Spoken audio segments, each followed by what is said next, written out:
दोस्तों, आज हम शिव महापुराण अध्याय 14 का वर्णन करेंगे, तो बने रहिए हमारे इस वीडियो में। इसे जो भी सुनता है उसके घर में खुशियों का मेला लग जाता है। तो शुरू करते हैं दक्ष की 60 कन्याओं का विवाह। दक्ष और वीरनी के यहाँ देवी शिवा का अवतार। दक्ष द्वारा उनकी स्तुति तथा सती के सद्गुणों एवं चेष्टाओं से माता पिता की प्रसन्नता। ब्रह्मा जी कहते हैं, देवर्षे, इसी समय दक्ष के इस बर्ताव को जानकर मैं भी वहां आ पहुंचा और पूर्ववत उन्हें शांत करने के लिए सांत्वना देने लगा। तुम्हारी प्रसन्नता को बढ़ाते हुए मैंने दक्ष के साथ तुम्हारा सुंदर स्नेहपूर्ण संबंध स्थापित कराया। तुम मेरे पुत्र हो, देश मुनियों में श्रेष्ठ और संपूर्ण देवताओं के प्रिय हो। प्रेम से तुम्हें देखकर मैं फिर अपने स्थान पर आ गया। तदनंतर प्रजापति दक्ष ने मेरी अनुनय से अपनी पत्नी के गर्भ से 60 सुंदर कन्याओं को जन्म दिया और आलस्य रहित हो धर्म आदि के साथ उन सब का विवाह भी कर दिया। मुनीश्वर, मैं उसी प्रसंग को बड़े प्रेम से कह रहा हूँ, सो सुनो। मुने, दक्ष ने अपने 10 कन्याएं विधि पूर्वक धर्म को ब्याह दी। 13 कन्या कश्यप मुनि को दे दी। 27 कन्याओं का विवाह चंद्रमा के साथ कर दिया। भूत बहुपुत्र अंगिरा तथा कृशाश्व को उन्होंने 2 कन्याएं दी और शेष 4 कन्याओं का विवाह है उन्होंने ताक्षर अरिष्टनेमि के साथ कर दिया। इन सब की संतान परंपराओं से तीनों लोग भरे पड़े हैं। विस्तार भय से उनका वर्णन नहीं किया जाता। कुछ लोग शिवा या सती को दक्ष की ज्येष्ठ पुत्री बताते हैं। दूसरे लोग उन्हें मंझली पुत्री कहते हैं तथा कुछ लोग सबसे छोटी पुत्री मानते हैं। कल्प भेद से ये तीनों मत ठीक है। पुत्र और पुत्रियों की उत्पत्ति के पश्चात प्रजापति दक्ष ने बड़े प्रेम से मन ही मन जगदम्बिका का ध्यान किया। साथ ही गदगद वाणी से प्रेम पूर्वक उनकी स्तुति भी। बारंबार अंजलि बांध नमस्कार करके वे विनीत भाव से देवी को मस्तक झुकाते थे। देवी शिवा संतुष्ट हुई और ही अपने प्रण की पूर्ति के लिए मन ही मन यह विचार किया कि अब मैं वीरनी के गर्भ से अवतार लूं। ऐसा विचार करके जगदम्बिका दक्ष के हृदय में निवास करने लगी। मुनि श्रेष्ठ, उस समय दक्ष की बड़ी शोभा होने लगी। फिर उत्तम मुहूर्त देखकर दक्ष ने अपनी पत्नी में प्रसन्नता पूर्वक गर्भाधान किया। फिर दयालु शिवा दक्ष पत्नी के चित्त में निवास करने लगी। उनमें गर्भधारण के सभी चिन्ह प्रकट हो गए। तात, उस अवस्था में वीरनी की शोभा बढ़ गई और चित्त में अधिक हर्ष हो गया। भगवती शिवा के निवास के प्रभाव से वीरनी महामंगल रूपिणी हो गई।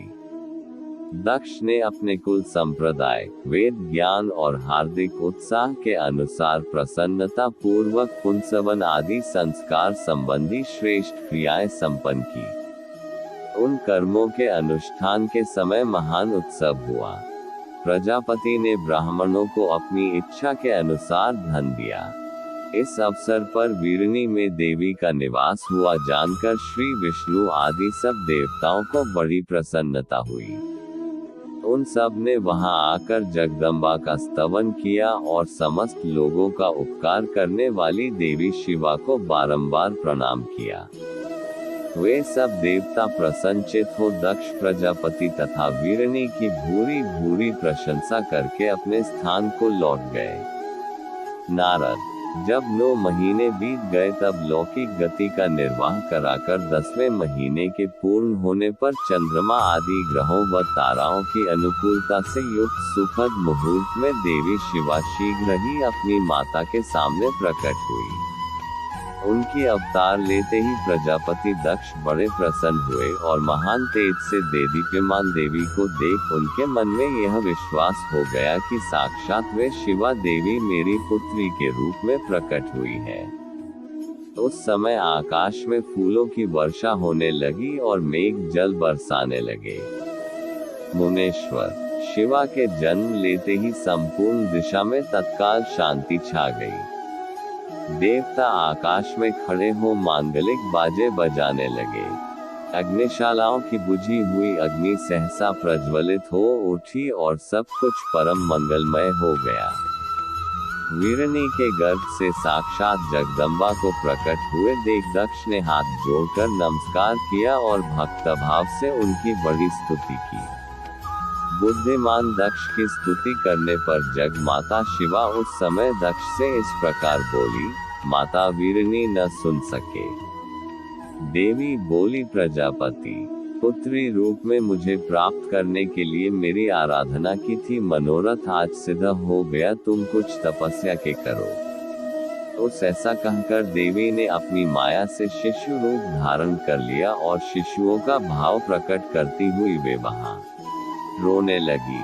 बालिका का रुदन सुनकर सभी स्त्रियां और दासियां बड़े वेग से प्रसन्नता पूर्वक वहां आ पहुंची। पुत्री का अलौकिक रूप देखकर उन सभी स्त्रियों को बड़ा हर्ष हुआ। नगर के सब लोग उस समय जय जयकार करने लगे। गीत और वाद्य के साथ बड़ा भारी उत्सव होने लगा। पुत्री का मुख देखकर सबको बड़ी प्रसन्नता हुई। दक्ष ने वैदिक और कुलोचित विधि पूर्वक अनुष्ठान किया। ब्राह्मणों को दान दिया, दूसरों को भी धन बांटा और यथोचित गान और नृत्य होने लगे। भांति भांति के मंगल कृतियों के साथ बहुत से बाजे बजने लगी।